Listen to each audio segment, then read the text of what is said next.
Circumference एक circle का 150 centimetre है। आपको बताना है कि जो स्क्वायर है उसका साइड क्या होगा। ये सर्कल है, इसके भीतर एक स्क्वायर है।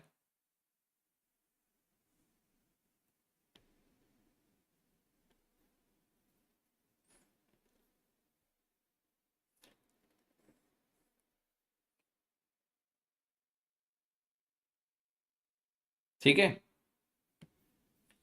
यहां पर देखो, जब स्क्वायर आप अंदर इंस्क्राइब करते हो तो बेसिकली होता क्या है कि ये भुजा अगर ए मानते हो तो डायगनल a√2 होता है, और यही a√2 ट्वाइस ऑफ रेडियस के बराबर हो जाता है। This is the simple meaning. तो हम ये बोलते हैं कि 2r जो होता है वो a√2 के बराबर हो जाता है।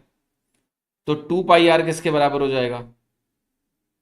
पाई इंटू a√2 हो जाएगा। हमें 2πr की वैल्यू दी है, सरकमफरेंस दिया हुआ है तो 150 दिया हुआ है, और हमें a निकालना है तो अपॉन पाई√2 हो जाएगा।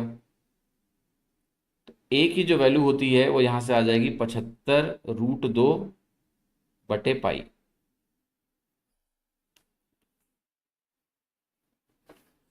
ठीक है, शशांका जी, आपने जो लाइन लिखी है इसका जवाब यस या नो देने से आपका डाउट क्लियर नहीं होगा।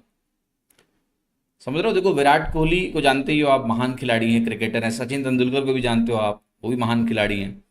पर उनके जो कोच थे, उनके कोच ने सिर्फ सचिन को नहीं सिखाया है। उनके कोच ने सिर्फ विराट कोहली के कोच ने सिर्फ विराट कोहली को नहीं सिखाया है, हजारों और लोगों को सिखाया है। बट विराट कोहली और सचिन एक ही बने। क्यों? क्योंकि ये उनकी खास बात थी कि कोच ने जो इनपुट दिया उस पर उन्होंने काम किया। तो मैंने आपको एक इनपुट दिया, मैंने आपको एक अपग्रेडेशन सजेस्ट किया है। अब वो क्लैरिफिकेशन, आप ये मत सोचो कि मैं एक स्टेटमेंट दूंगा और वो क्लैरिफाई हो जाएगा। मैंने आपको तरीका भी बता दिया कि आप एक्सपेरिमेंट करके देखो। अगर आप एक्सपेरिमेंट करोगे तब वो लॉजिक अंदर जाएगी, वो समय लेगी। ऐसे तुरंत नहीं होगा कि एक स्टेटमेंट बोल दिया और तुम कुछ रट लो, है ना? Not like that.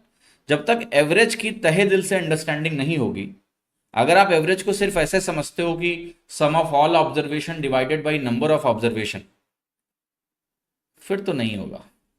ठीक है, जब एवरेज का मतलब आप समझते हो कि एवरेज का मतलब क्या होता है, अगर हम सबको बराबर कर दें नंबर्स को, तो जो वैल्यू होती है वो औसत होती है। ठीक से पढ़ना पड़ेगा, औसत ठीक से समझना पड़ेगा, तब आप वो चीज कर सकते हैं। तो डू योर वर्क। 75√2 बटे पाई, सी ऑप्शन है।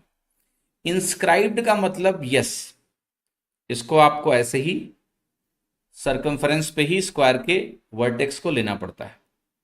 ठीक है।